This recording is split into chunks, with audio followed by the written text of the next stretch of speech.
और देश में आजादी के बाद पहली बार जाति जनगणना कराई जाएगी। प्रधानमंत्री नरेंद्र मोदी की अध्यक्षता में बुधवार को हुई कैबिनेट की बैठक में यह ऐतिहासिक फैसला लिया गया, जिसको लेकर सियासत गर्म हो गई है। पूर्व सीएम अशोक गहलोत ने जहां इस मामले को लेकर कहा है कि सरकार पर जबरन दबाव था, देर आए दुरुस्त आए। इसके अलावा उन्होंने ये भी कहा है कि शिक्षा में आरक्षण पर आगे भी सरकार बढ़े।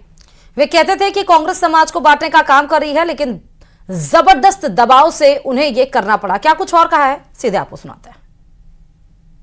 ये बात बार बार बोल रहे थे और जातिगत जनगणना की मांग कर रहे थे। उनका दृढ़ विश्वास था कि ये होके रहेगी, मोदी जी नहीं करेंगे हम करेंगे। ये जो बार बार बोल रहे थे उसमें एक आत्मविश्वास झलक रहा था कि देश के हित के अंदर है, ये देश हित के अंदर।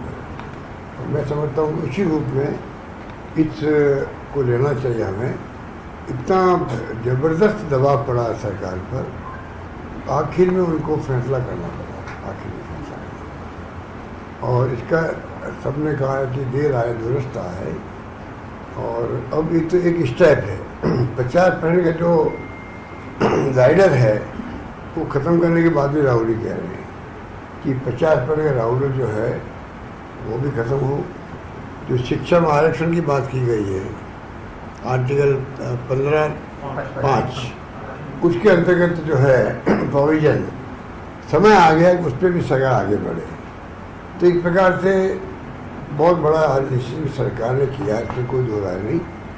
दबाव में किया है, मजबूरी में किया है, वो अलग बात है। कॉलम और बढ़ा दिया जिसमें जाति लिखी जाएगी, तो इसमें कहाँ दिक्कत की बात है। कई दल पहले मांग करते थे कि जातिगत जनगणना कराई जाए, तो क्या तो हमारा खर्चा हो जाता ना, अतिरिक्त खर्चा हो जाता कि केवल उस जाति की जातिगत जनगणना कराने के लिए ही ये अभियान चलाया जा रहा है, तो देश का कितना खर्चा हो जाता। लेकिन चूंकि अब ऑलरेडी हो ही रही है, तो एक कॉलम ही तो बढ़ाना है कि जाति उसमें लिख दी जाए, बस बिना खर्चे के, और ये काम हो जाएगा। और चलिए खबरों में आगे बढ़ते बताते चले कि राज्य के नगरीय निकायों के चुनाव टालने का मामला हाईकोर्ट तक पहुंच गया है। हाईकोर्ट ने राज्य सरकार के 4 से 4 सप्ताह के अंदर जवाब देने को कहा है। इस बीच इस मसले पर सियासी पारा भी हाई है। ये रिपोर्ट देखिए।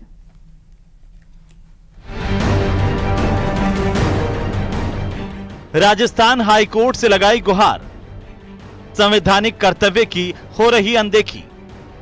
निकाय चुनाव टालने पर हाईकोर्ट सख्त, 4 हफ्ते में मांगा जवाब। राजस्थान में 55 नगर पालिकाएं अपना 5 वर्ष का कार्यकाल पूरा कर चुकी है। संविधान के अनुच्छेद 243 और राजस्थान नगर पालिका अधिनियम 2009 के मुताबिक 5 वर्ष की अवधि पूर्ण करते ही उनके चुनाव कराए जाना अनिवार्य है। लेकिन राजस्थान की सरकार अपने संवैधानिक कर्तव्य का उल्लंघन कर रही है। सिरोही के पूर्व विधायक और पूर्व मुख्यमंत्री अशोक गहलोत के सलाहकार रहे संयम लोढ़ा की हाईकोर्ट में पेश की गई याचिका पर कोर्ट ने राज्य सरकार और राज्य निर्वाचन आयोग को 4 सप्ताह में जवाब पेश करने के निर्देश दिए हैं। निकाय चुनाव टालने पर हाईकोर्ट सख्त, सरकार और निर्वाचन आयोग से 4 हफ्ते में मांगा जवाब। चुनाव नहीं कराने और प्रशासक नियुक्त करने पर राज्य के मुख्य सचिव, स्वायत्त शासन सचिव, निदेशक और राज्य निर्वाचन आयोग से 4 सप्ताह में जवाब तलब किया गया है। माननीय उच्च न्यायालय की खंडपीठ जस्टिस श्री चंद्रशेखर और आनंद शर्मा जी ने सरकार को 4 सप्ताह के भीतर अपना उत्तर प्रस्तुत करने के निर्देश दिए। उम्मीद के मुताबिक पूर्व मुख्यमंत्री अशोक गहलोत ने संयम का समर्थन किया। सोशल मीडिया पर अशोक गहलोत ने लिखा, राजस्थान की भाजपा सरकार मनमाने तरीके से पंचायती राज एवं नगरीय निकायों के पुनर्गठन कर रही है। मैं ऐसा पहली बार देख रहा हूं कि सारे नियम कानून तोड़े जा रहे हैं। जिला कलेक्टरों ने जनता की आपत्तियां दर्ज कर आगे कार्रवाई करने के बजाय हाथ खड़े कर दिए हैं और कलेक्टर कह रहे हैं कि हम कुछ नहीं कर पाएंगे। सारा काम राज्य सरकार के स्तर से हो रहा है। पूर्व मुख्यमंत्री अशोक गहलोत के आरोपों पर बीजेपी के प्रदेश महामंत्री और सांसद दामोदर अग्रवाल ने पलटवार किया। भारतीय जनता पार्टी रीति नीति में विश्वास करती है, नियम कानून कायदे में विश्वास रखती है, जन सहूलियत का ध्यान रखती है और इसलिए वर्तमान पुनर्गठन में सभी आवश्यक बातों का ध्यान रखकर नियमानुसार पुनर्गठन किया जा रहा है। सरकार कहती रही कि वो वन स्टेट वन इलेक्शन के कवायद में जुटी है। सभी निकायों का पुनर्सीमांकन किया गया है, परिसीमन का काम जारी है। इसके बाद राज्य सरकार नवंबर में चुनाव करवाने की कोशिश करेगी। सरकार ने इसे बार बार दोहराया भी है कि तब तक के लिए पंचायतों और निकायों में प्रशासक लगाए गए हैं। जब उन्होंने निकायों का पुनर्गठन किया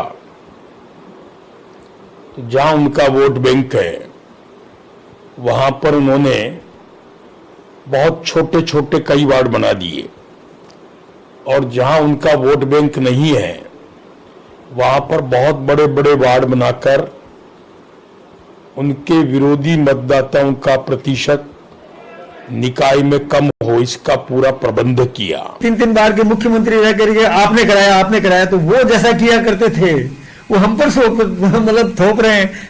हम तो ऐसा सोचते हैं कि निर्वाचन आयोग तय करता है कि कहाँ चुनाव करवाना, कहाँ नहीं करवाना। स्थिति परिस्थिति का ध्यान चुनाव आयोग देखेगा, इसका हमारा काम नहीं है। आपको बता दें कि राजस्थान की 6,759 ग्राम पंचायतों में पूर्व सरपंचों को प्रशासक बनाए जाने के खिलाफ दायर याचिका पर भी हाईकोर्ट में सुनवाई चल रही है। ऐसे में शहरी निकायों के चुनाव टालने का मामला भी महत्वपूर्ण बन गया है। अब कोर्ट की अगली सुनवाई में राज्य सरकार की ओर से पेश जवाब पर निगाहें टिकी होंगी। Bureau report, news 18 Rajasthan.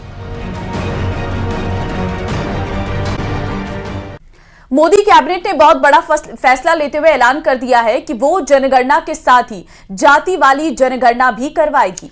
ये वो मुद्दा है जिसपे विपक्ष के नेता काफी ज्यादा मुखर रहे हैं, लेकिन इस ऐलान के साथ ही सरकार ने कांग्रेस की पिछली सरकारों पर भी वार किया है। वार पलटवार जाति जनगणना पर देखिए इस रिपोर्ट में।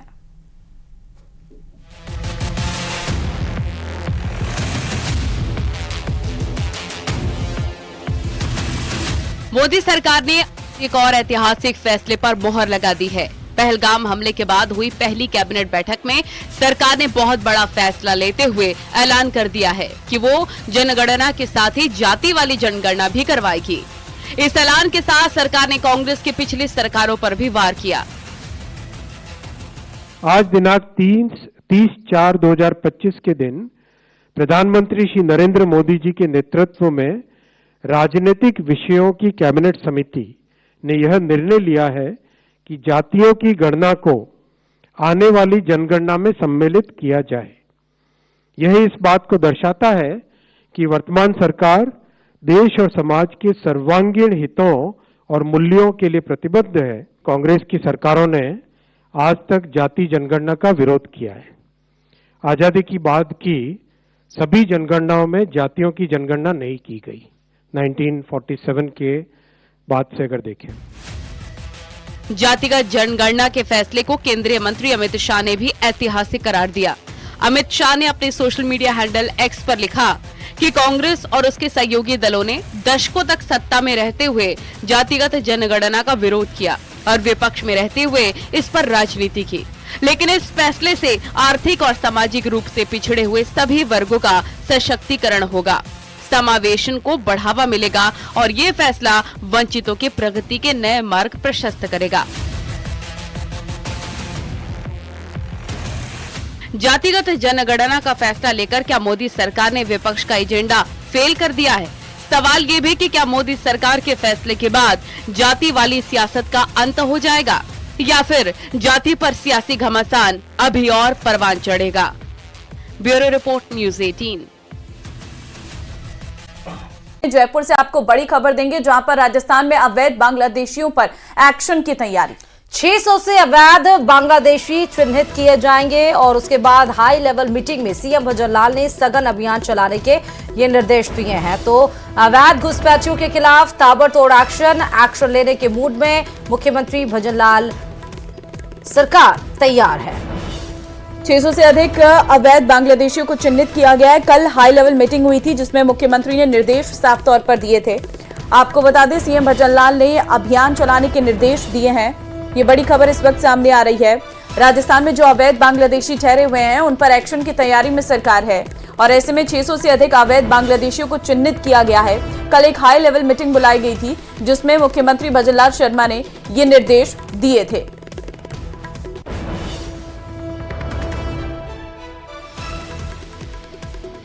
तो राजस्थान में अवैध बांग्लादेशियों पर एक्शन की तैयारी में सरकार इस वक्त नजर आ रही है।